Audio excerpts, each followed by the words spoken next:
Joining us now, former Speaker of the House, Newt Gingrich, now 7 weeks in a row, New York Times bestseller list, number one on the New York Times for a while, is latest book, Understanding Trump. It's very interesting because we had a discussion this morning, and you reminded me, and I had seen this hacker website had released emails and other information about the level of collusion between Clinton and a Ukrainian banker close to the former president of Ukraine. And WikiLeaks was obviously quick to pick up the story, but the group had released an email showing that Clinton had been planning from the get-go to blame the Russians for her loss. And then you reminded me about these two top Clinton aides and their book Shattered, which was this whole plan to blame the Russians and Comey was almost set from the get-go. Well, Shattered written by two liberal reporters who had a contract to write about the election of the first woman president. So it's very interestingly done. And of course, on election night, they suddenly realized that they had better find a whole new approach. And the approach that they decided was to try to figure out why she lost when nobody on her side thought she would. And towards the end of the book, they walk you through Hillary beginning to decide about 24 hours after the election that it was Comey and his press statements and the Russians. It wasn't her fault. It was Comey and it was the Russians. And she became totally fixated. And of course, her staff is standing around going, okay,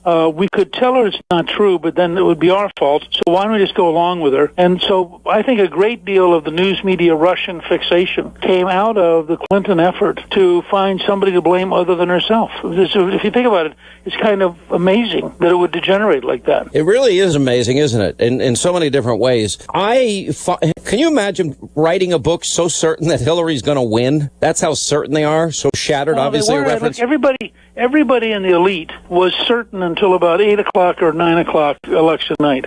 It's only when the early returns start coming in and they begin to realize how big the margin for Trump is in some areas that they begin to get really scared. I mean, literally, they are relatively comfortable until about 8 or 9 o'clock on election night.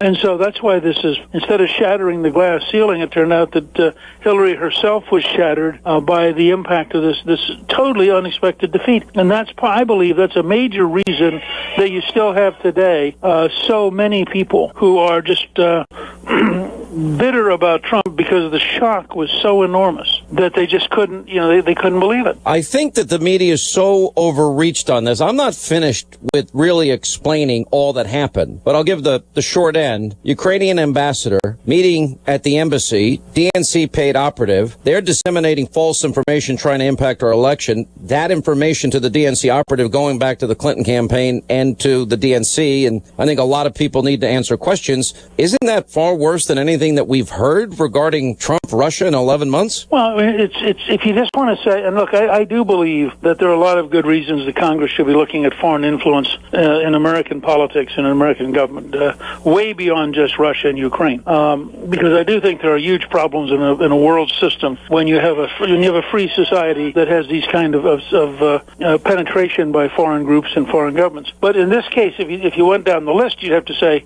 first of all, to the best of my knowledge, we have zero proof that the Trump team was proactively collaborating on anything. I mean, you have one meeting, which is a fairly stupid meeting, that involves a lobbyist who has been actively in, I think, over 100 congressional offices. And to the best of my knowledge so far, that's it. We've had 8 months of effort. The FBI, a special counsel, the New York Times, the Washington Post, everybody who can. And in 8 months' time, and by the way, this meeting surfaced only because Jared Kushner went back, reviewed his schedule, and realized he had not put it on his list, and he voluntarily put it on his list of what he had done. And so it's not like there's been any effort to hide any of these things. These guys looked at this as one out of probably 600 meetings they had during that period in the campaign, listening to people. Folks would come through with an idea, with a technology, with something that will really beat Hillary, and they listened to a ton of people, and in this case, they thought there was nothing there. Alan Dershowitz, and there's been many attorneys, Jonathan Turley, both strong Democrats, have both been on record saying the whole thing is ridiculous. And Dershowitz's comments was on Donald Trump Jr., a candidate has a right to get information from whatever source. And he said, if it were to be prosecuted, The First Amendment would trump that a candidate has the right to get information from whatever source the information comes. And if the material was obtained unlawfully, you prosecute. And now, if you can, the people who obtain the material, but you're not the person that receives it. There is a First Amendment right of a candidate to use information. You can't include information under the campaign finance law. That would be unconstitutional. So nothing here is even remotely criminal. But they try to make this one meeting of 20 minutes into the worst thing that's happened since Watergate. And you have two news networks now that are 24/7, nothing else but this. Well, I think that's right. And I think that it again, the desperation of the establishment to somehow defeat Trump, to get him out of office, to do something to short circuit the process. I think you cannot underestimate how deeply hostile the system is to Donald Trump, and how much these people believe that it is their moral duty to go out of their way to try to destroy him. I mean, it's just astonishing. You have shown a lot more patience than I have as the Republicans try to navigate the president's agenda through Congress. Now, they were supposed to have a health care vote in the Senate this week. We learned a few things. We learned we got kickbacks going to, a bunch of people in the deal, including Lisa Murkowski, to get her vote, and that's frustrating to me. John McCain had some health issues, so he's out all week, so the vote's gotten delayed. But we haven't even touched the economy. We haven't touched middle-class tax cuts and corporate tax cuts and multinational corporate repatriation or energy independence or building the wall or any of the things that I think are going to make all the difference in 2018. Well, look, I think that there are times when you have to take a deep breath and ask yourself, where are you?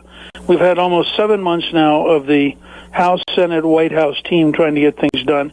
We've learned some very painful things. They can't get anything done that's complicated. They can't get anything done rapidly, and they can't explain and win the communications fight. And if that's true, then I think you've got to really rethink what is it they can get done rather than what do you wish they'd get done.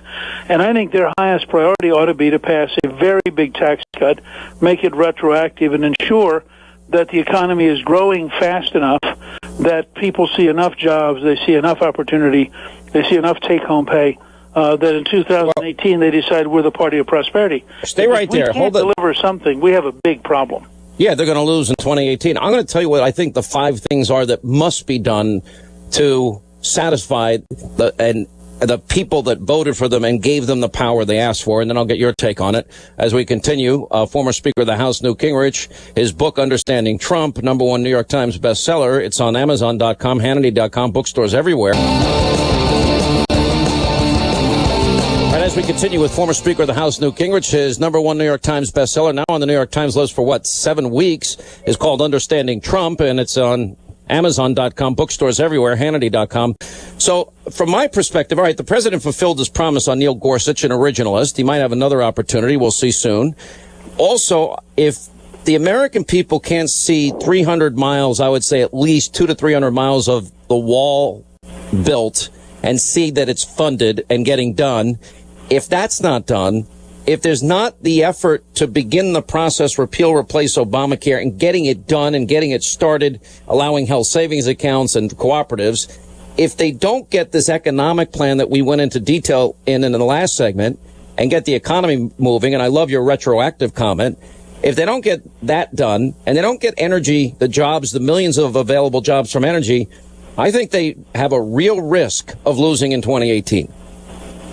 No, I think that's right. Now, I will say, I think on immigration that Secretary John Kelly's doing such an amazing job. Things like really mopping up MS-13, the El Salvadorian gang, where they have literally gone after hundreds of people. I think that there's a general feeling that we've made real progress on stopping people crossing the border, and I do think they will have progress to show on the wall and on how they're going to make sure that America is safe. There I just have enormous faith in General Kelly and his ability, now that he's the Secretary of Homeland Security, to get that. What is your list, though? Do you agree with me that 2018 is in jeopardy unless those 5 things are done? Yes, absolutely. I think they have to recognize, first of all, that the Democratic base is going to be very, very motivated because from their perspective, They really want to get even with what they see as an election that didn't go the way they wanted it to. So we have to be prepared on our side, I think, to recognize that this is going to be a real fight. And I think all too many of our friends are sort of sleepwalking and can't quite believe it's going to be this difficult. But I think it's going to be very challenging for us to get this thing done right. What are the things on your list? Well, I would say that, first of all, avoiding a major war is a big deal. And it's not, things like North Korea worry me a lot. Second, I would say that getting the kind of, continuing what they're doing with deregulation, which is enormous. And by the way, in addition to the strict construction of Supreme Court justices, look at the number of new nominees he's sending up for district and appeals court. And there, I think, one of the real tests is going to be, I suspect the Republicans in the Senate are going to end what's called blue slipping, which is a process by which any one senator can block any nominee in his or her state, including an appeals court nominee where the appeals court circuit includes their state. I think that's going to be changed, and that will be a major blow to liberalism when it gets changed. And that will accelerate getting conservatives on the court, which is one of the things that Trump has kept his word on, and they're doing really, really well. I think they've got to find some answer on health care. I don't know what it is. It's been a much bigger mess than I thought it would be, and doesn't show much sign of getting better. And I think that they've got to find a way to get an infrastructure bill built.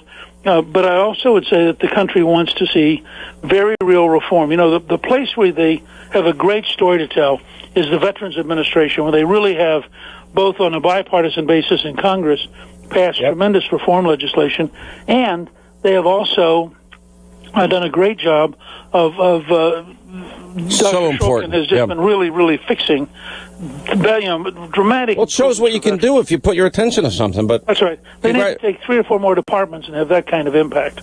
No, I agree. These next 6 months are critical if the Republicans want support in 2018. I totally agree with you. And some of them seem unwilling to work with the president, which is insanity. And frankly, they're committing political suicide. Former Speaker of the House, #1 New York Times bestseller, Understanding Trump, Newt Gingrich. We'll see you tonight on Hannity and get you to respond to all these issues and more. That's happening at 10 Eastern tonight. Hope you'll join us. We'll take